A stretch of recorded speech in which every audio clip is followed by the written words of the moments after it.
Does anybody in this room understand what he's saying? The crystal glass shattered against the marble floor so sharply that everyone in the penthouse conference suite fell silent. Evelyn Whitmore stood at the head of the 40-foot table, her face tight, with humiliation as red wine spread across the white marble like spilled blood beneath the gold chandelier light. Beyond the towering windows of the 80-story Manhattan skyscraper, rain lashed against the glass while thousands of city lights flickered below like a restless ocean of stars. But inside the room, nobody dared move. Nobody dared breathe. Across from Evelyn sat Mr. Zhao Yang, one of the most powerful luxury investors in Beijing, his silver cufflinks gleaming beneath the recessed lighting as he spoke rapid Mandarin with visible anger. His voice was calm, but the silence that followed each sentence felt colder than winter. Around him, attorneys shifted nervously. Executives avoided eye contact. The interpreter assigned to the meeting looked pale enough to collapse. A $400 million partnership was falling apart in real time, and every person in the room knew it. Evelyn Whitmore built her empire on control. At 52 years old, she was the queen of Whitmore Luxury Group, a fashion corporation whose stores stretched from Fifth Avenue to Rodeo Drive. Magazine covers called her brilliant. Rivals called her ruthless. Employees called her terrifying when she lost patience. Tonight, she was losing far more than patience. Translate. Evelyn snapped at the interpreter. Now. The young man adjusted his tie with trembling fingers. Ma'am, I think there may have been a misunderstanding in the wording of the proposal. Then fix it, Evelyn hissed. But the damage was already spreading across the room like smoke. Mr. Zhao slowly pushed his chair back from the table. The sound echoed through the suite. One of his advisors muttered something in Mandarin, and another closed a leather folder with quiet finality. The deal was dying. Near the back wall, almost hidden beside a catering cart filled with untouched sparkling water and silver trays, stood a woman in a navy housekeeping uniform. Her name was Melissa Bennett. She kept her eyes lowered while gripping a cleaning cloth in nervous hands. Beside her sat her 10-year-old daughter, Claire Bennett, small and silent in a faded blue dress with worn white sneakers that looked painfully out of place against the polished marble floors. Claire had been told 3 times tonight to stay invisible. She sat quietly near the corner, holding an old hardcover notebook against her chest while the adults argued in voices sharp enough to cut glass. Nobody had noticed her when she entered the room 2 hours earlier. Nobody except the security guard who frowned at her shoes. Evelyn's assistant had whispered, "Keep the kid quiet and out of sight." Melissa apologized at least 4 times after that. Claire understood why. Her mother needed this job. Every paycheck mattered. Every hour mattered. Especially after the hospital bills started arriving last winter. Claire lowered her eyes to the worn notebook in her lap. The edges were frayed from years of use. Inside were pages covered in handwritten Chinese characters copied carefully in black ink. Her grandfather's lessons. Her fingers traced one faded sentence as the tension in the room thickened. Then Mr. Zhao spoke again, his voice sharper this time, and suddenly Evelyn slammed both hands onto the marble table. "This is ridiculous," she shouted. "Nobody here understands Chinese." Her voice cracked through the suite like thunder. And from the corner of the room, soft but steady, came the voice nobody expected to hear. "I do." The room did not react immediately. For one strange, suspended moment, the only sound inside the penthouse suite was the soft tapping of rain against the massive windows overlooking Manhattan. Then several executives exchanged confused looks, as if they were unsure whether the voice had actually been real. Claire Bennett slowly stood from the leather chair near the catering cart, clutching the worn notebook tightly against her chest. Her small white sneakers squeaked faintly against the marble floor as every head in the room turned toward her at once. The contrast was almost surreal. Billionaires in tailored Italian suits stared down at a 10-year-old girl in a faded blue dress bought from a thrift store in Queens. Melissa Bennett's face drained of color instantly. "Claire," she whispered sharply, panic rising in her voice, "sit down." But Claire could already feel something shifting in the room. Mr. Zhao's eyes narrowed with sudden curiosity. Evelyn Whitmore looked stunned for half a second before irritation quickly replaced it. "Excuse me," Evelyn said coldly. Claire swallowed hard. Her heart pounded so loudly she thought everyone might hear it. She had spent her entire life trying not to attract attention. Her mother taught her that rich people liked quiet workers, invisible workers, safe workers. But Grandpa Walter had taught her something different before he passed away 3 years earlier in their tiny apartment overlooking Roosevelt Avenue. Knowledge is never something to hide from the world, he used to tell her while pouring tea into chipped ceramic cups. The smartest person in the room is usually the one nobody notices. Claire tightened her fingers around the notebook. The pages smelled faintly of old paper and dust. Thousands of handwritten Chinese phrases filled every margin in careful black ink. Her grandfather had once worked at a shipping dock in Hong Kong during the 1970s before returning home to America. Every Saturday morning, he taught Claire Mandarin at the tiny kitchen table while traffic rattled outside their apartment windows. Melissa hurried forward now, embarrassment burning across her face. "I am so sorry, Ms. Whitmore," she said quickly. "She does not mean anything by this. Claire, apologize right now." But before Claire could speak, one of the executives near the center of the table laughed under his breath. "Well, this should be interesting," he muttered. Another woman smirked while adjusting a diamond bracelet around her wrist. "The maid's kid speaks Mandarin now?" A few scattered chuckles moved around the room. Not cruel enough to sound openly harsh, just enough to remind Claire exactly where she stood. Melissa looked like she wanted the marble floor to swallow both of them whole. Evelyn folded her arms tightly. Her silver necklace caught the chandelier light like ice. "This is not the time for games," she said. Claire felt heat rising into her cheeks, but she did not sit down. Across the room, Mr. Zhao studied her carefully. Unlike the others, he was not laughing. His expression had become thoughtful, curious. Then he spoke suddenly in rapid Mandarin, his deep voice smooth and measured. Most people in the room heard only unfamiliar sounds, but Claire understood every word. He was asking why a child was attending a corporate negotiation at nearly 9 o'clock at night. Claire answered softly in Mandarin without hesitation. The effect on the room was immediate. Silence crashed over the conference suite so completely that even the rain outside seemed distant. One executive nearly dropped his pen. The frightened interpreter slowly lowered his head into his hands. Mr. Zhao blinked once in visible surprise.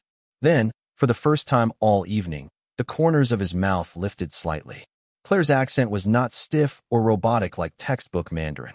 It carried the older rhythm her grandfather had taught her decades ago. Warm, natural, human. And suddenly, the entire balance of power inside the penthouse suite began to change. For several long seconds, nobody in the penthouse conference suite spoke at all.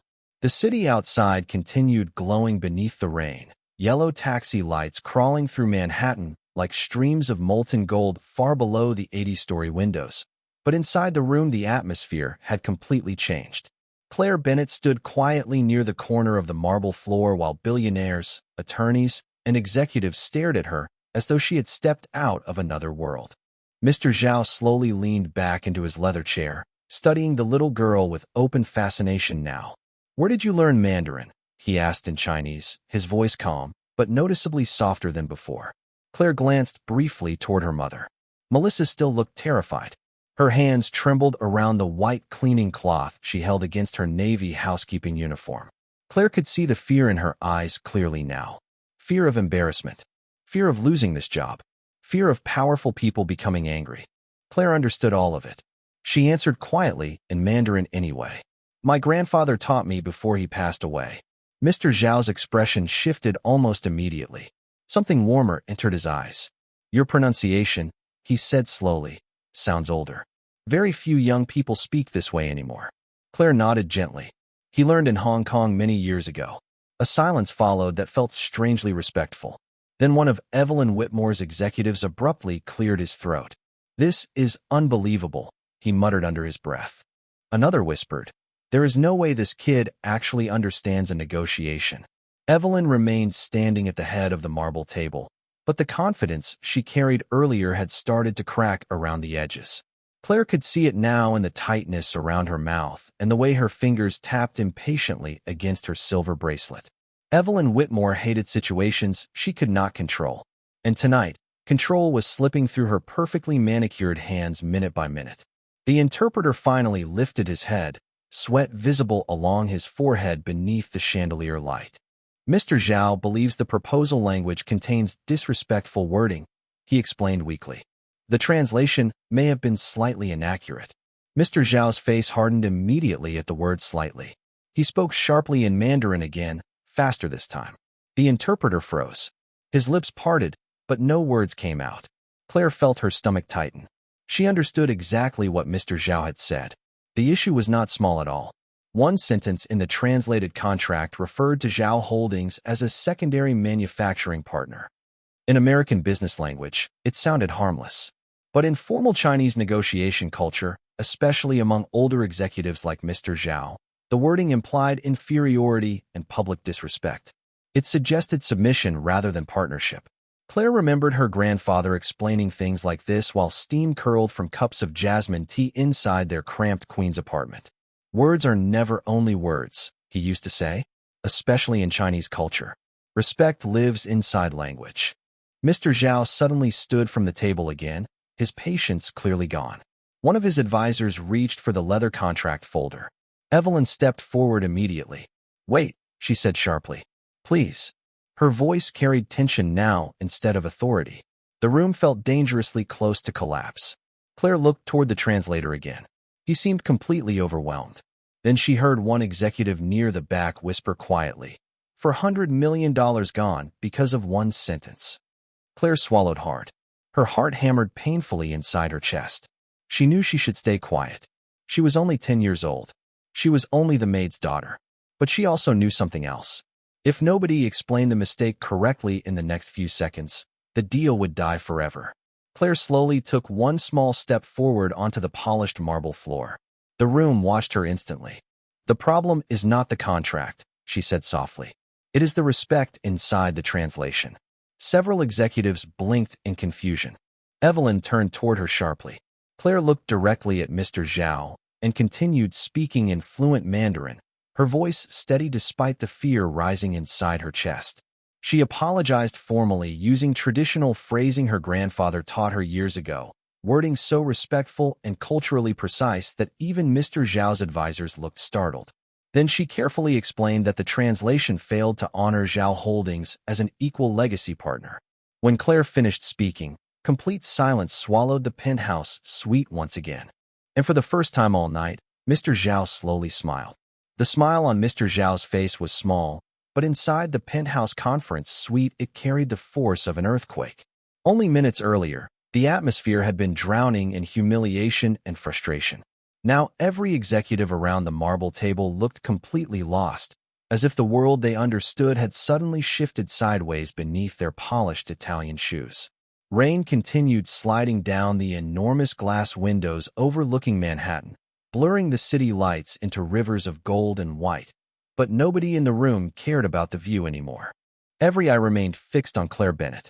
Mr. Zhao slowly sat back down in his chair, while one of his advisors reopened the leather contract folder that had nearly been packed away forever. Evelyn Whitmore stared at Claire in stunned silence, her expression unreadable now. For perhaps the first time in years, she looked uncertain. "Please," Mr. Zhao said in Mandarin, gesturing toward the seat beside the conference table. "Continue translating for us." A quiet ripple moved through the room immediately. One executive nearly choked on his sparkling water. Melissa Bennett looked horrified. "Oh no," she whispered under her breath, gripping the cleaning cart tightly. "Claire, honey, you do not have to do this." But Claire could already feel the room changing around her. Earlier that evening, people looked through her like she was part of the furniture. Now they watched her carefully, almost nervously, waiting for every word she might say next. Claire slowly approached the edge of the massive conference table. The marble surface gleamed beneath the chandelier light, so brightly she could see her own reflection staring back at her. A little girl in a faded blue dress standing among billionaires. It felt unreal. Evelyn finally spoke, though her voice had lost much of its sharpness. "You are telling me," she said carefully, "that this entire disaster came from one mistranslated phrase?" Claire nodded gently. "Not exactly mistranslated," she explained softly. "The words were technically correct, but in Mandarin, respect matters differently, especially to older business leaders." Several attorneys exchanged awkward looks. One quietly closed his laptop. Another loosened his tie with visible embarrassment. Claire remembered something else her grandfather used to say while helping her practice Chinese calligraphy late at night. In America, business is often about speed. In China, business is about honor first. Back then, Claire had not fully understood what he meant. Tonight, standing inside one of the most expensive conference suites in Manhattan, she finally did. Mr. Zhao spoke again, slower this time, so Claire could comfortably follow every detail. She translated carefully, her voice calm despite the enormous pressure surrounding her. He explained that Zhao Holdings was not upset about money.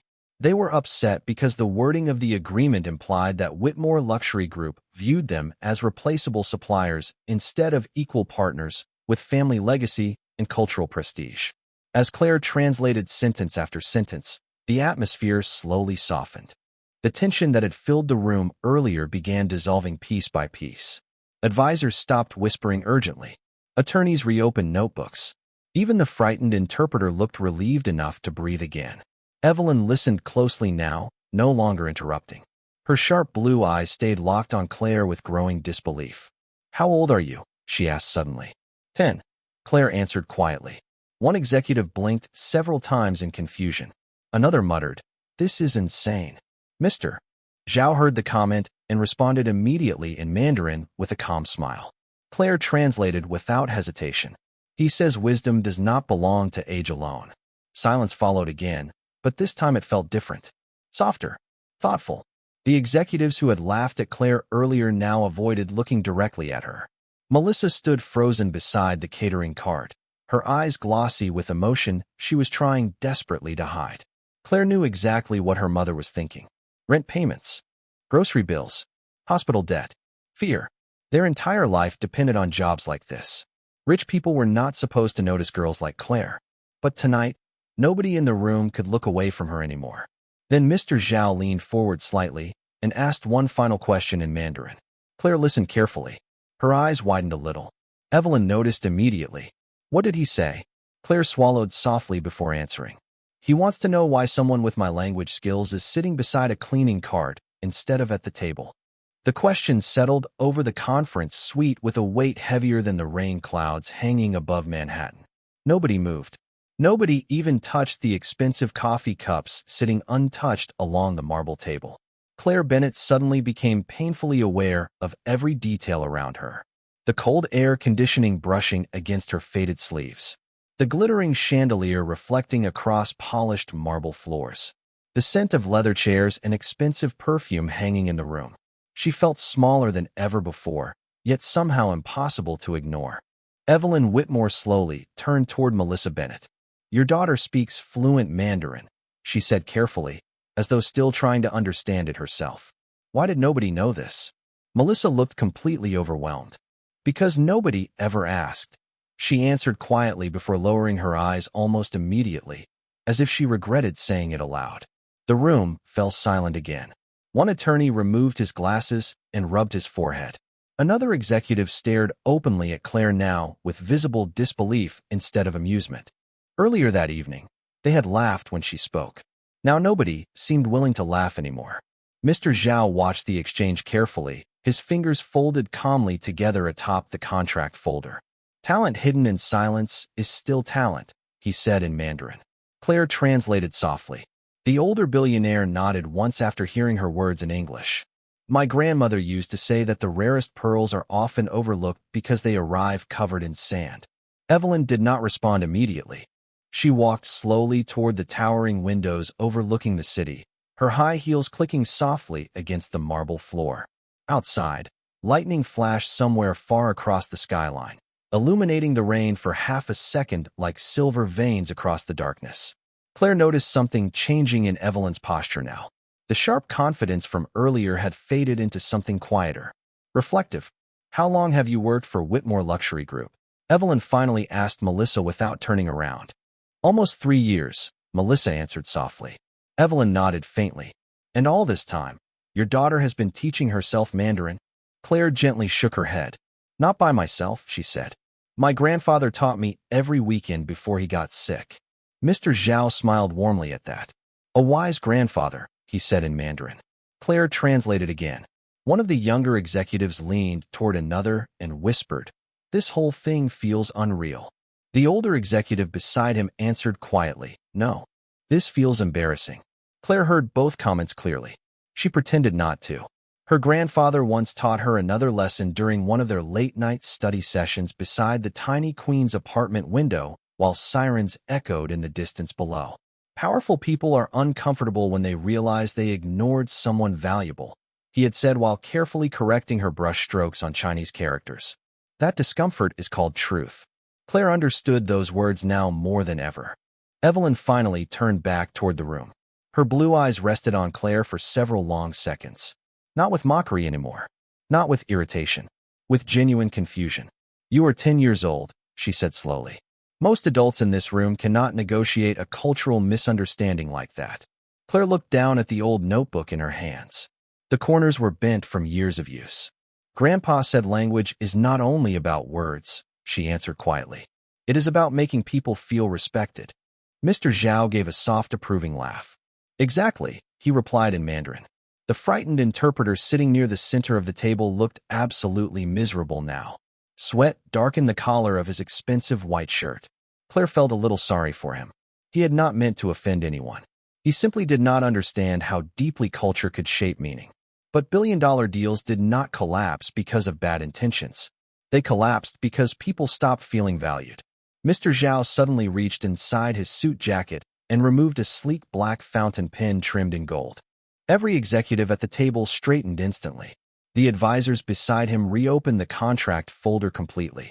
Evelyn Whitmore stared at the movement with cautious hope returning to her face for the first time all evening.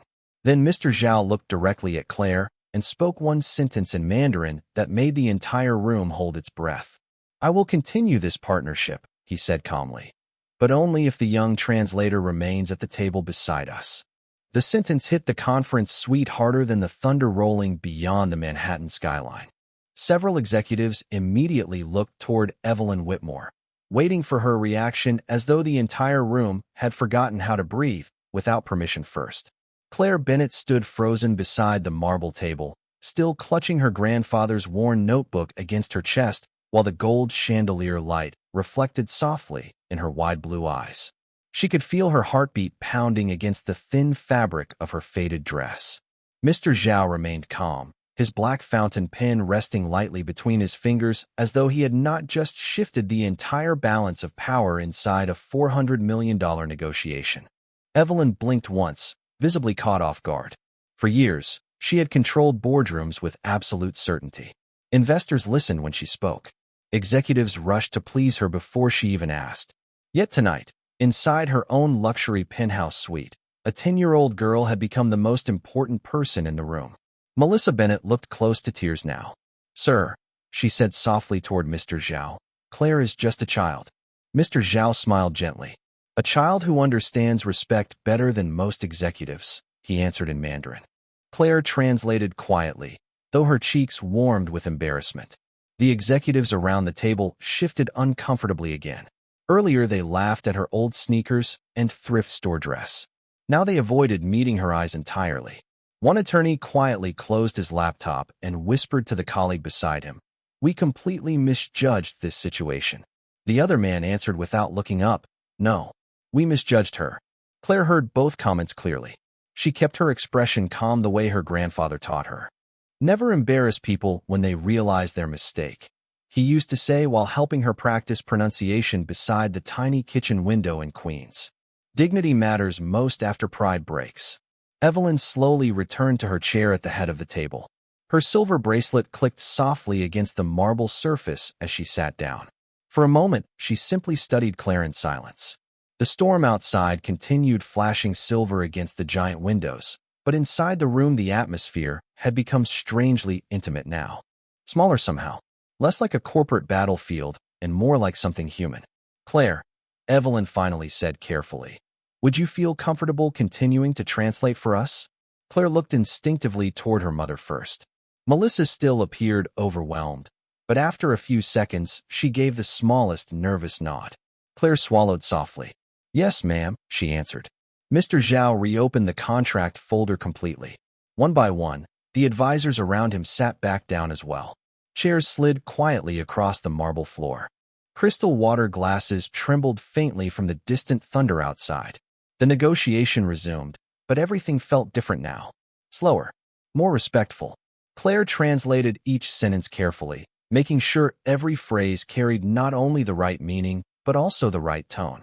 She explained subtle expressions. She softened statements that sounded too aggressive in Mandarin. She clarified jokes before they became insults. And little by little, the frozen tension inside the room melted away. Even Evelyn began listening instead of interrupting. At one point, Mr. Zhao spoke for nearly 2 full minutes about his father building Zhao Holdings from a single textile warehouse in Shanghai decades earlier. Claire translated every word carefully, her voice soft but steady. When she finished, Evelyn's expression shifted slightly. For the first time all evening, she no longer looked at Zhao Holdings as numbers on a contract. She looked at them as a family legacy. As people. I understand now, Evelyn admitted quietly. This partnership is not only business to you. Mr. Zhao smiled faintly. Exactly, Claire translated. The older billionaire then said something else in Mandarin that made Claire pause briefly. What is it? Evelyn asked. Claire hesitated for half a second before answering honestly. He said the reason negotiations failed earlier is because everybody in the room was listening only for profit. Silence settled gently over the conference suite again. Then Claire continued softly. But nobody was listening for understanding. Nobody argued with her. Because deep down, every person at that marble table knew she was right. The rain outside finally began to slow, leaving thin rivers of water sliding down the enormous glass windows like silver threads against the Manhattan skyline. Inside the penthouse conference suite, the atmosphere had transformed completely from the disaster it had been less than an hour earlier. The anger was gone. The panic was gone. Even the sharp tension that once filled the room had faded into something almost unrecognizable. Respect. Claire Bennett sat quietly beside the marble conference table, her small hands folded atop her grandfather's worn notebook, while billionaires and attorneys waited for her translations before speaking. The contrast felt almost impossible to believe. Earlier that night, several people in the room barely tolerated her presence. Now nobody interrupted her when she spoke. Mr. Zhao adjusted his silver cufflinks and reviewed the final pages of the contract while his advisors exchanged calm nods beside him. Evelyn Whitmore remained unusually quiet at the head of the table. Claire noticed that Evelyn no longer leaned back with cold authority the way she had at the beginning of the evening. Now she leaned forward slightly whenever Claire translated, listening carefully to every word. The change was subtle, but it was real. Please tell Miss Whitmore, Mr. Zhao said in Mandarin, that mutual respect creates stronger business than fear ever will. Claire translated softly.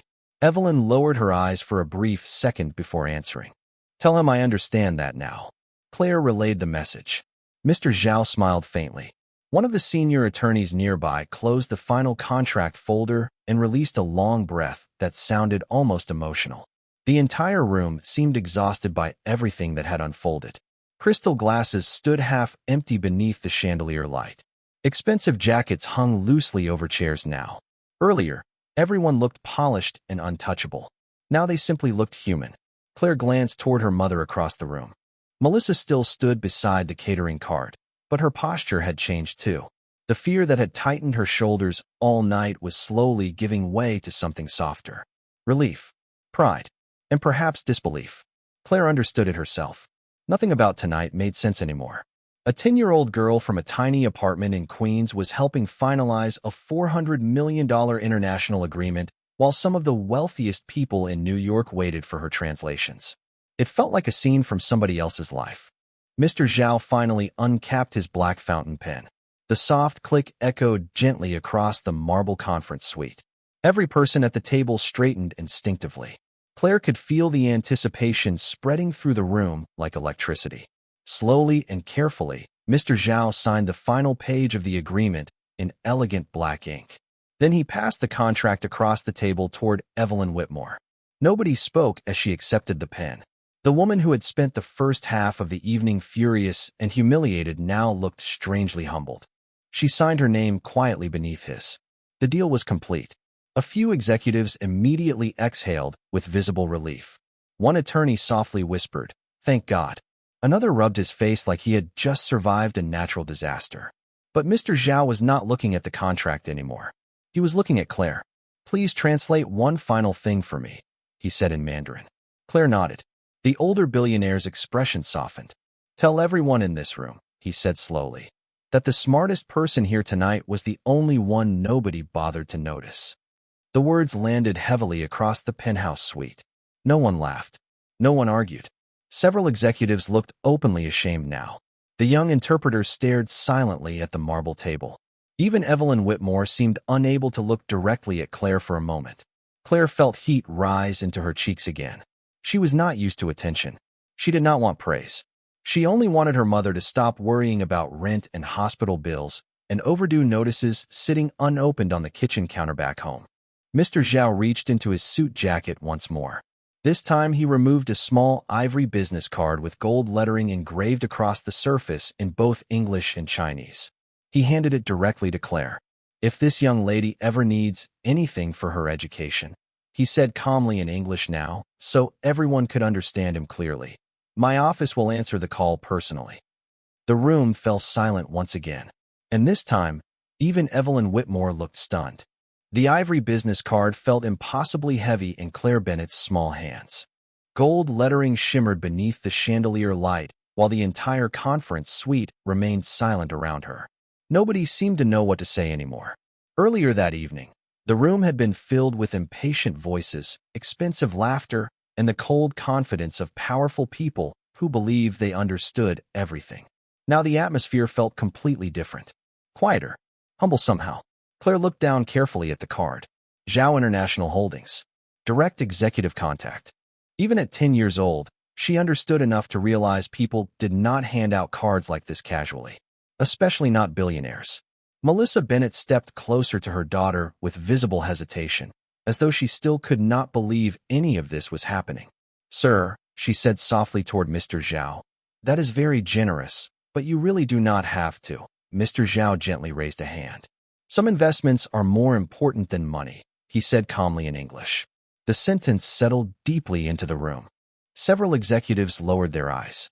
One woman near the far end of the marble table quietly removed her glasses and wiped at the corners of her eyes before pretending to check her phone. Even the attorneys who spent most of the evening focused only on contracts and deadlines now looked strangely reflective. Claire glanced toward Evelyn Whitmore. The powerful businesswoman had not spoken for nearly 2 minutes. She stood beside the enormous windows overlooking Manhattan, watching the city lights shimmer beneath the rain-soaked streets far below. Her reflection in the glass looked older somehow. Tired. Finally, Evelyn turned slowly back toward Claire and Melissa. "How long have you been struggling with hospital bills?" she asked quietly. Melissa looked startled by the question. "I am sorry." Evelyn folded her arms gently, though there was no sharpness left in her posture anymore. "You mentioned hospital debt earlier." Melissa hesitated before answering. "Last winter I was diagnosed with an autoimmune condition," she admitted softly. "Insurance covered part of it, but not enough." Claire lowered her eyes. She remembered those nights clearly. Her mother sitting at the kitchen table long after midnight, surrounded by envelopes stamped final notice in red letters. The sound of quiet crying through thin apartment walls. The way Melissa always smiled anyway every morning before work. Evelyn listened silently. Then her gaze shifted toward the worn notebook still tucked beneath Claire's arm. "And all this time," she said softly, "your daughter was teaching herself one of the hardest languages in the world while you were trying to survive." Melissa gave a tiny emotional laugh. "Claire never really complains," she whispered. The room grew still again. Mr. Zhao slowly buttoned his suit jacket while his advisors gathered the signed contracts carefully into leather folders. The storm outside had almost completely passed now. Far below, Manhattan traffic moved through wet streets glowing gold beneath streetlights and taxi headlights. Everything felt calmer, softer, like the city itself had exhaled. Then Evelyn Whitmore did something nobody in the room expected. She walked directly toward Claire Bennett. The billionaire who once barely acknowledged the little girl's existence now stood only a few feet away from her. Claire instinctively tightened her grip on the notebook. Evelyn noticed immediately. "Your grandfather must have been extraordinary," she said quietly. Claire nodded. He said language could open doors people do not even see. Evelyn looked down briefly before answering. Tonight, he was right. For a second, emotion flickered across Evelyn's face so quickly it almost disappeared. Regret. Shame. Maybe both. She glanced toward Melissa. Starting tomorrow, Evelyn said carefully, your position at Whitmore Luxury Group will be transferred from housekeeping to executive cultural liaison support. Melissa stared at her in complete shock. What? Evelyn gave a faint, tired smile. Frankly, after tonight, it appears your family understands international relations better than half my executive staff. A few nervous laughs moved softly around the room, but nobody disagreed. Claire looked up at her mother. Melissa's eyes had filled completely with tears now. She pressed one trembling hand gently against her mouth, unable to speak. And for the first time all evening, Claire finally allowed herself to believe that maybe their lives had just changed forever. 3 months later, the first snow of December drifted softly across Manhattan, while warm golden lights glowed inside the Whitmore Luxury Group headquarters overlooking Fifth Avenue. The building still carried the same polished marble floors, towering glass walls, and expensive silence it always had. But something inside it had changed. People moved differently now. Receptionists smiled more often. Executives listened longer before interrupting. And near the executive conference wing, a new brass plaque had quietly appeared beside a glass office door. Department of International Cultural Relations. Melissa Bennett still paused every morning when she walked past it.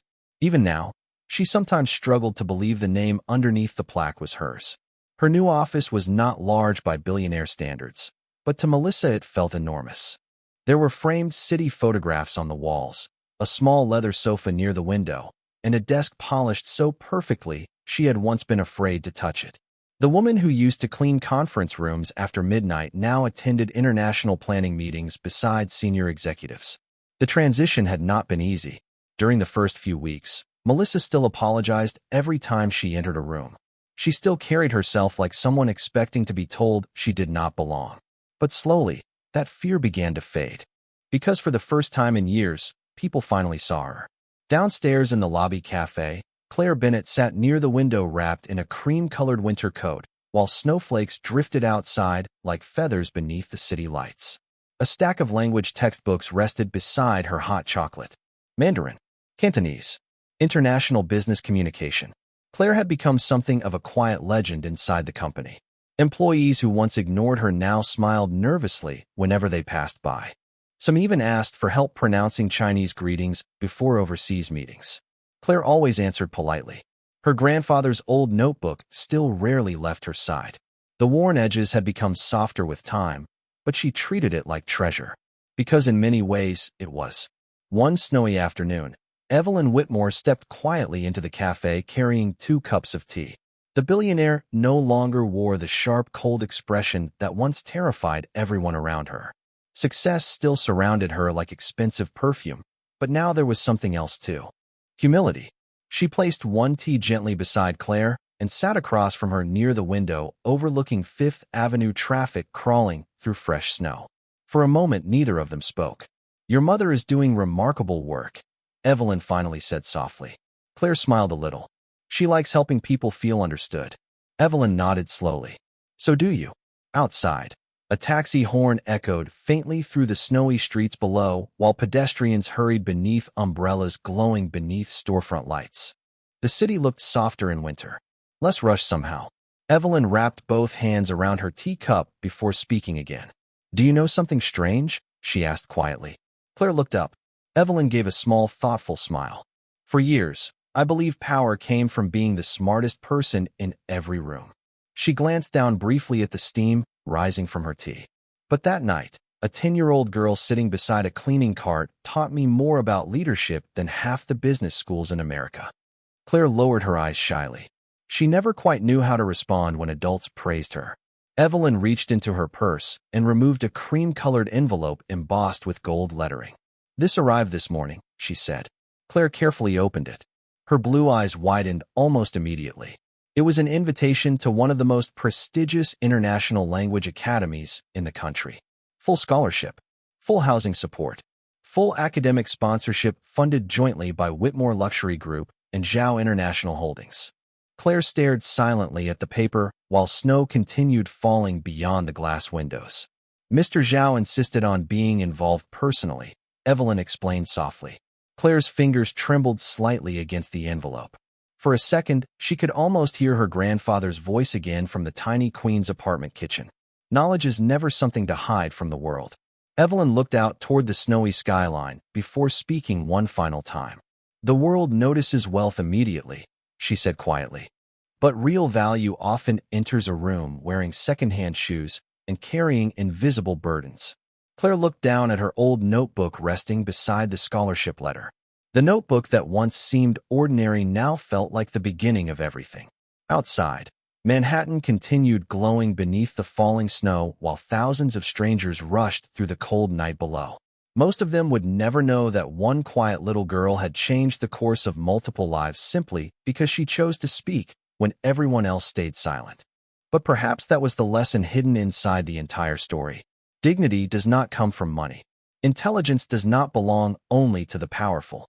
And sometimes the people the world overlooks most carefully are the very ones capable of changing it forever.